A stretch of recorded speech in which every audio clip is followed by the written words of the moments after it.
शंकर हर हर शंकर जय जय शंकर हर हर शंकर जय जय शंकर हर हर शंकर जय जय शंकर हर हर शंकर जय जय शंकर हर हर शंकर जय जय शंकर हर हर शंकर हर हर शंकर जय जय शंकर हर हर शंकर जय जय शंकर जय जय शंकर हर हर शंकर जय जय Shankar. Om Shri Gurubhyo Namaha, Shri Mahaparivar Sharanam. My name is Abhijit and I'm going to be reading Devathin Kural, Volume 1, Part 10, Chapter 3. The founding father, Moola Purusha of our Dharma. In villages during days when night set in early, there would be theft. To deal with this, at least 4 people will join together and go around the village. The incidents of theft will come down to some extent. As soon as Sri Krishna Paramatma left this world, the darkness of Kali age spread with severity. One great sage concerned that in the oncoming darkness of Adharma, the lamp of Vedas should be kept burning without being put out, and for that he initiated certain actions. He knew that the people of Kali age would not have the capacity to study the entire Veda.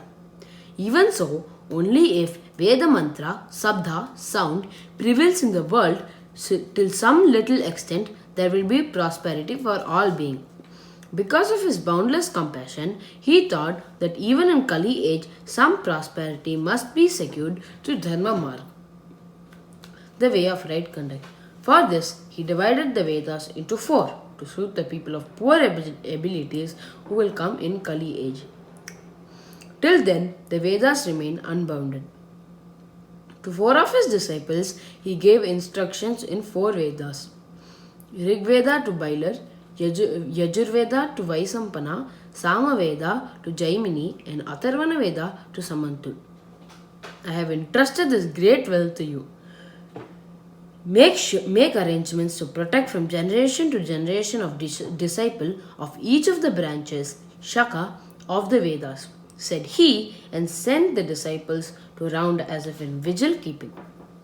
The infinite Vedas were thus divided into 4 and given so that even in Kali age, people with poor abilities can during a lifetime learn. Those 4 Vedas have come up to our times to thousands of years of disciples from the first 4 disciples, their disciple, and so on by just the method of listening. In Tamil, the Vedas are called Ezhudha Kelvi, language not written. Therefore, the turmoil of Kali was on a reduced scale. We clearly see how Kali has become virtual in this 1 century, when the study of Veda Adhyayana, has gone down. The great sage who at the beginning of Kali Yuga age saved the Vedas for protection of the world and gave us, we call Veda Vyasar. Vyasa means to divide. Veda Vyasa divided the Vedas into 4. His second name is Bhadayanar. His third name is Dvaipanayar because he was born on an island, Dvaipam. Because of his color was black, he also had the name of Krishna. Also, in order to distinguish him from Krishna Paramatma, he is usually referred to Krishna Dvaipanayar. In fact, he and Krishna Paramatma are not different. Veda Vyasar is an incarnation of part Mahavishnu. Later on, in order to bring out the glory of Adi Shankara Bhagavad-pada, he came as an old Brahmin to debate with him with playful anger. When both of them were engaged in serious arguments and counter-arguments, Acharya's disciple Padmapada came to know through Jnana Drishti, supernatural vision, who both of them really were. And there is a sloka which attributes to him and says, Shankara Shankara Shakshat Vaisyo Narayana Swayam. The meaning is, Acharya is Parameshwaran himself and Vyasa is Narayanan himself. In Gita, Krishna has said, among Munis, I am Vyasa. There is also a sloka, Vyasaya Vishnu Rupaya Vyasa Rupaya Vishnave. Although Dakshinamurti is the original first guru, he is a silent guru. When it comes to a guru who preaches in our Advaita Vedanta Smartha tradition, the first guru is only Narayana. Then his son Brahma, then his son Vashishta, after Vashishta his son Sakti, after Sakti his son Parasvara. It was Parasvara who wrote the Vishnu Puranas and rendered great service. Parasvara's son was Vyasa. After Vyasa, the guru for our tradition, his son Sukar. He was a great one who was engrossed in Brahman since right from birth. He was a supreme soul, Parabrahman. He did not get married. Thereafter, he had no son. If this be so, did the succession of Guru from father to son stop with him? No. After him, it developed a form of Guru Shishya, teacher-disciple. His disciple was Gaudapada. Gaudapada took sannyas, became hermit. Thereafter, Acharya of Vedanta tradition is only sannyasi. Gaudapada's disciple was Govinda Bhagavat Padar. Our Shankara Bhagavat Pada is Govinda Bhagavat Pada's disciple. Four important disciples of Shankara were Padmapada, Hastamalaka, Todaka and Sureshwara. After this, all of Acharyas who have occupied in every Shankara Peetham is our Guru. Everyone should daily recite the sloka which narrates the succession of Guru. I shall say that Narayanam, Padmabhuvam, Vasishtam, Satkincha, Tatputra Parasarincha, Vyasam, Sukam, Gaudapadam, Mahantam, Govinda Yogendram, Atasa Shishyam, Sri Shankaracharyam, Atasha Padmapadancha, Hastamalakancha Shishyam, Tam Totakam, Vartika Karam, Anyana Asmat Guruna, Santatam Anadosmi. In this, Padmabhuvam refers to Brahma. Vartika Karam refers to Sureshwarar. And other names you all know. Thus, the succession of Guru, Vyasa occupied an important place. Is it enough if we merely say that he is Vishnu? Are we not referring to the Guru as Trimurti?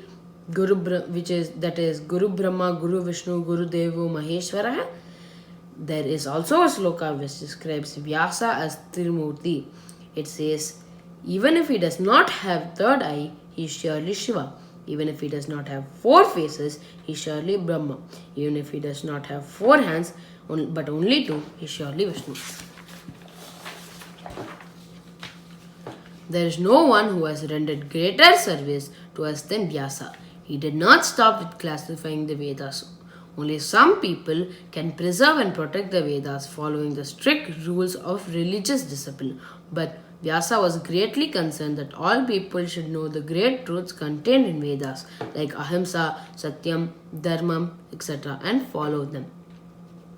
It is for this that he wrote the 18 Puranas in Mahabharata, also called the fifth Veda, with a view of explaining the subtle matters mentioned in various places in Vedas in the form of stories, like enlarging a small thing with a lens, which all people can enjoy. Vyasa was broad-minded enough to facilitate each one's worshipper as his favorite deity, as the supreme one, and for this he gave 18 Puranas. He gave a Purana for each deity, such as Ishvara, Vishnu, Ambal, and Subramanya, and other deities. If till recent times, even the rural folks who were illiterate were afraid of speaking falsehood, thieving, corruption, and atheism, etc., and as far as possible conduct themselves with contentment and devotion to God. The important reason for this was Vyasa Bhagavan's Prasad, namely the Mahabharata and Puranas. In addition to this, Sri Vyasa also blessed us with his Brahma Sutra, which gave us an excellent condensed form of highest truth of Brahman. It is for this reason that he became one of Acharya's Brahma Vidya, theology taught in Upanishad, the art of realizing Brahman, and has come up to be called Vyasacharya. In Brahma Vidya, his disciple was his son Sukabrahmam. I have already mentioned the name of the first four disciples who have spread the Vedas. The person who took instructions from him in Puranas and Mahabharata and preached them to the world. Sutar was the one who was born in a clan of chariot drivers. He was a great devotee and was highly intelligent. Shankara, Ramanuja, Madhva, Srikantacharya and Vallabhacharya have written commentaries on Brahma Sutra according to their philosophies. Brahma Sutra is an exclusive pride of place in the world of scholars. All of us who have called ourselves Hindu are following one of the systems of philosophy mentioned above. Just because of this does not mean we remain divided. The branches of a tree each grow in one direction. Because of that, would it mean that they are not the same? It is the same way the root of all of us and the branches of philosophy is that great person, Veda Vyasa Maharishi Mool, the root. The Moola Purusha, the person who is the root for our dharma, is Vyasa Bhagwan only. If today we are religious minded and at least as much as prospering, the reason is the seed Vyasa had planted then. There is nothing wrong if we who are born as Hindus are separated by subscribing to different philosophies. When it is a question of philosophy, let us claim, I am Advaiti. For me, it's Shankara. You are Dvaiti. For you, it's Madhva. He is Vishishta Dvaiti. For him, it's Ramanuja. Since there are several views, there is nothing wrong in researching them. But to whichever denomination we may belong, all those who are born as Hindu are duty bound to carry Vyasa Bhagwan's portrait on their shoulders and go around the streets in procession. We install statues for several people. We are performing opening ceremonies for portrait. My desire is that at least one day in a year, people living in every sector should come together carrying Vyasacharya's portrait in procession and keep it in one place and conduct a Sammelan conference on Veda Dharma, which is common to all. For the wrong we have committed by not doing this till now, we should be celebrating Vyasacharya at least in the future. He remains worthy of namaskar of all of us Hindus. He lives even today as Chiranjeevi like Anjanaya, Aswatthama, Mahabali and others. He continues to bless us. If Sri Veda Vyasa Maharishi, who strengthened the Vedic Dharma in several ways and stands as a pillar of support, is not there, then our religion is not there. Even everyone who is born as Hindu should think of that great sage. We are duty bound to show our gratitude to Veda Vyasa, who has shown us the way for our permanent well-being. Brahmacharis and family people wearing new sacred thread on an appointed day every year, Avini Avitam, invoke the Veda Vyasa in the Kumbh, sacred pot, and do puja.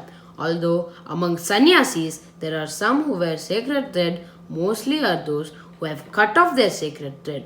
When those are in other ashramas do puja to Vyasa, do tarpana and homa and express their gratitude, can sannyasi remain without doing that?